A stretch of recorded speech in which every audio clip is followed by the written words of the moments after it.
Trevor? Speeding. All right, marker. Stay quiet. When you're ready. Illuminations will be my first show since getting my MFA at UCSD. SDAI champions regional talent and gives a global showcase for artists like me.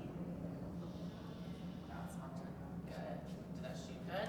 Let's do one more. Okay. Are you listening? How does it sound to you in terms of emotion?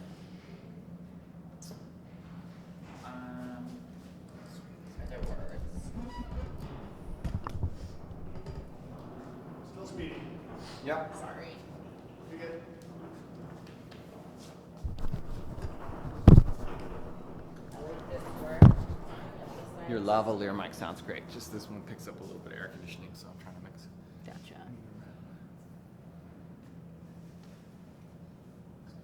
Yeah. Emotion-wise, it sounds good to me. I like it. Yeah, so maybe champions and for really emphasize like artists like me, Uh-huh. you know, because obviously you are you. I am here. All right.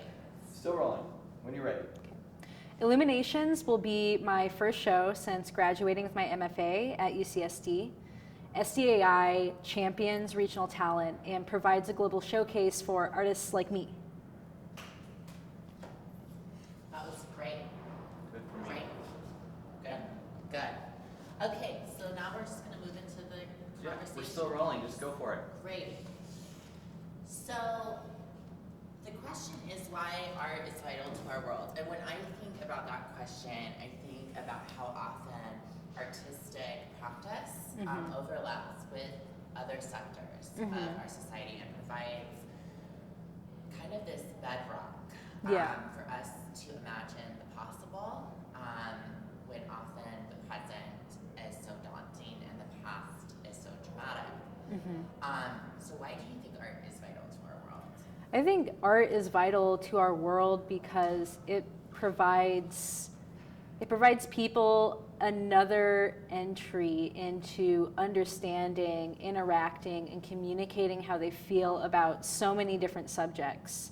I feel like it's important that we have a diverse vocabulary of how we engage with issues, how we engage with culture, and I think that through art, you're also making it so much more open to interpretation. You're letting people question, you're letting people come to their own conclusions, but you're also letting them feel it within themselves as well. I feel like at a level that is totally unique to art. The first part wasn't quite Yeah. So just make sure you're talking straight to ones, that's all. Okay. Yep. that should be fine now. Yeah, just in the lens always. Okay. So when we talk about diverse perspectives at SDAI, I think often about how for LGBT people, for people of color, we can go our entire lives from childhood into adulthood and die and never see ourselves in major institutions that purport to tell our cultural story. And I know that when we begin to see ourselves in those institutions, it just opens up not only this swath of feeling, but also this idea of being seen and being possible and being part of the storyteller authoring the Nation story. What do you feel when you see diverse perspectives represented, particularly in mainstream institutions?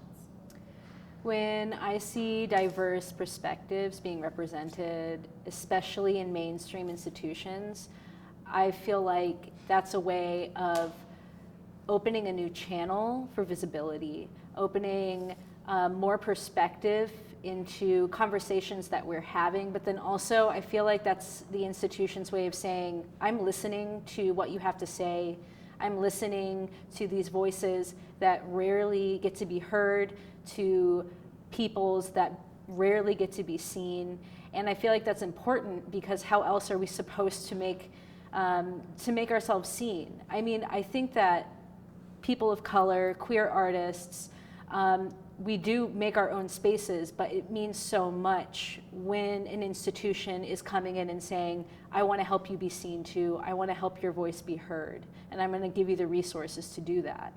I think that's really important. Oh my God, I'm buying whatever you're selling. Okay, so we'll move into third. So I know that in the arts world, institutional support is incredibly uneven. Yes. From sometimes you're a non-existent exhibition fee to sometimes here, create original work, and then there's no funding for it. Yeah. So what does it mean to you as an artist to receive kind of layers of support to increase the access to exhibits, and that's kind of holistic support from an institution? Right. When an institution offers me support at so many different levels, especially financially, that says to me that this institution genuinely believes in me and they genuinely want me to be seen. They want my perspective to be seen and to be shared, and they're backing up like that desire with what I struggle with a lot, which is financial support. So when I'm getting that holistic support from an institution, I really do feel like they're on my side and they really do believe in me as an artist. We're just going to create a series of little videos from this. So last thing, so I obviously think the San Diego Art Institute is important, and I'm always interested to see how other people view us, because I feel that every region, every city should have an institution championing those regions' artists who are not only getting to seen, but also getting launched into those major centers to provide that sort of talent pipeline, but also an institution who knows that community and knows the MFA students, they know the programming. So I'm curious as to why you think SDAI might be important.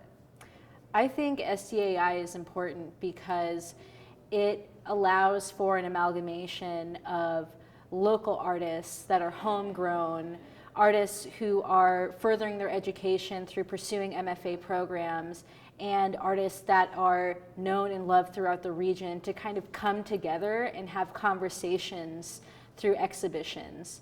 And for the community of San Diego, especially in a place like SDAI located in Balboa Park, gives so much visibility, and gives visibility not just to local people, local San Diegans, but also people who are visiting this iconic spot from all over the world. It really opens it up for us to be seen and for people to really see what the San Diego art scene is talking about and what's happening. I'm done. You just slayed me. Good, good. We're done. Okay, cutting. If we got all of